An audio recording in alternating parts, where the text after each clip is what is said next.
So when I take a look at my subscription feed, it's filled with channels that fit into one of two categories. Category number one being those that are very high on content, meaning what they're saying or how they're saying it really resonates with me. Could just be even simply lifting footage, but there's something there that gets me thinking or makes me want to train harder, and that's really what I like to watch. The downside that I found is many of the channels for me that are high on content are very low when it comes to production quality, meaning that they're filming on their cell phone, they don't have any kind of voiceover, their audio quality is not that great. Just whatever the case may be, high content, low production value. On the other end of the spectrum, there's a lot of channels that I subscribe to that are very, very high on the production value side of the house, but their content isn't really there for me. It doesn't get me thinking, there's nothing lifting related that I can really relate back to myself, but it's a pretty picture, and I'm still a little bit entertained. So it's very rare for me to find a channel that's able to do both, have high content and high production value. And when I do find them, I want to make sure everyone else knows about them because they should get the attention that they deserve for really putting all the effort in. So I want to direct you guys to Calgary Barbell today. I'm going to host one of their videos. It's run by two individuals, Bryce, who's the muscle and brawn behind it, if you will. He just recently came in second at the most recent IPF Worlds in Texas in the 105 kg division. He had a squat of about 678 pounds, a bench of 386 pounds, and finally a deadlift of 788. And I think those numbers are correct. And if not, I will be sure to correct them myself in the video clips that I will show you of him lifting to ensure that he is who I say he is. And on the other side of the camera is Dylan, his buddy, who does a lot of the technical aspect, the filming, the editing, and together they're really putting out some really solid videos that I think you'd be doing a disservice if you didn't at least go and check some out, and especially if you didn't subscribe. I know Bryce would appreciate it, as would I. So I'm gonna host one of their videos. Like I said, it'll be linked in the description box below. I'll put an annotation on the screen if anyone actually still watches these on the desktop these days, but definitely check out Calgary Barbell. You'll be glad you did.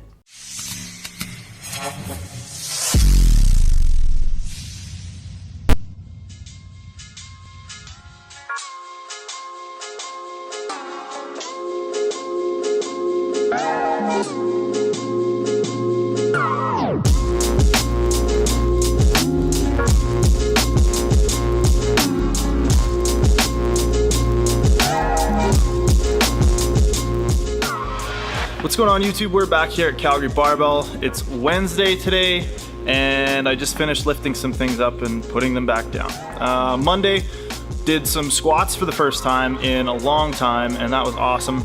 Worked up to 102.5 kilos, which is 226 pounds for a whopping 3 sets of 5, but no pain. So I'm gonna count that as a win, and we're taking sort of a linear periodization, linear approach to squatting. Today I was back under the bar and did 112.5, which is about 250 or so for 3 sets of 5 as well. So hopefully I can keep progressing and pushing that, adding a little bit of weight each week and keeping it pain-free. I've adapted my stance as per my physio Rory Alter's recommendation, so I've brought my stance in a little bit, and we'll see if that hopefully helps take a little bit of stress off my hips in some of the spots where it was getting stressed before. Also Monday I was back in my bench shirt, took 195 for a touch and press, which is a PR.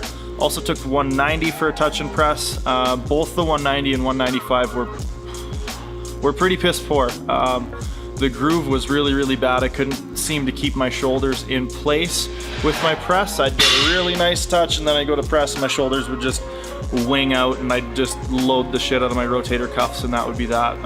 So needless to say, my shoulders are feeling a little bit beat up at this point because of that, but I was still able to get a good amount of redemption with my 2-count pause bench this week. I hit 165 kilos again with a much more strict pause, and then did my triple at 155 again with a much more strict pause than last week. So I was happy about that, to see some progress in some way, shape, or form on those. All right, so we're gonna answer a couple of questions here. We got the first one from Keith S. The question is, how long would you recommend someone to follow linear periodization? He's been following it for about 1.5 years with great newbie gains, but he wants to know when it becomes counterproductive. I don't necessarily think that it does become counterproductive, but you need to figure out ways to vary it so you don't get too adapted. You run into what's called repeated bout effect or repeated bout syndrome, where you essentially will plateau because nothing's changing. Sometimes you'll need to make minor alterations or major alterations to the program, but generally linear periodization should work for quite some time. Good rule of thumb is go till it stops working. Once it stops working and you've sort of reset, depending on what sort of linear periodization you're following. I know Ripito advises, I think, 5 or 10% reset as soon as you go on 2 or 3 weeks without being able to progress. And then once you've done maybe 3 resets, then you move on to some other kind of programming. But that being said, I'm kind of doing almost a linear program right now with Mike, because what I'm doing is repeating the same variables every week. So close grip for 6, this for 5, blah, blah, blah. And all I'm doing is just trying to add weight every time.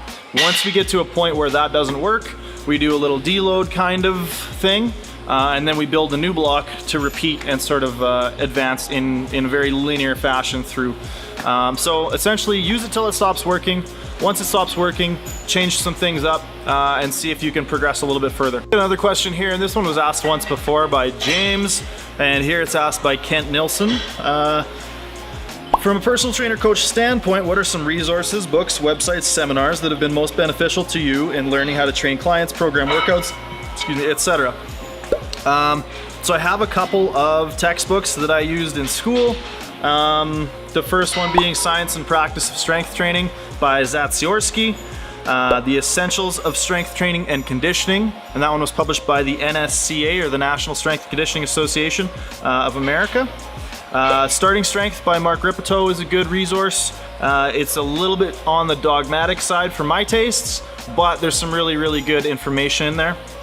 And then the last one would be Periodization Training for Sports, or there's a number of other stuff by Tudor Bompa, and a lot of his stuff was pretty revolutionary at the time, and he's a proprietor of some really great information. So another thing I'm doing and have been doing for a while, it's something that Mike Tashir offers. He does what he calls Rts Classroom. So if you have interest in RPE style training or the RTS methods, he does essentially an educational webinar series that you can subscribe to, and that's through the Reactive Training Systems website. But I've been doing that for a while, and I get a lot of my information from interacting with Mike, as well as watching those videos and staying tuned with the RTS Classroom and what's going on there. There's information everywhere, just always take it with a grain of salt, I think, is the biggest thing. It can be easy to read something and then say, okay, well, that's law. That's how this is going to be. I've had a lot of clients come to me and want to work with me after doing Starting Strength for a while, and I say, okay, a lot of these things aren't going to work for you. We have to look at how you're squatting and assess it specifically for your leverages, not necessarily based on this like one-size-all model for everything. So keep in mind that there's always going to be variation from person to person. What works for you might not work for somebody else, and always take information, like I said, from these sources with a grain of salt. The best way to learn and retain knowledge is definitely to use it in a practical setting. So any chance you get, try to take these principles and a lot of this theory and put it into practice. Use it in your own training, use it to train others. Don't be afraid to experiment a little bit within reason, and figure out what works for you. Figure out what style of training interests you and keeps your clients interested and compliant. That's the big thing. Anyways, I could ramble about that for a very long time, but we're gonna cut this video. I'm gonna go get tattooed. So like the video, click that subscribe button to stay tuned, and comment below, ask us more questions. We've got lots to share with you guys. Let us know what you want to see. We'll see you guys next time.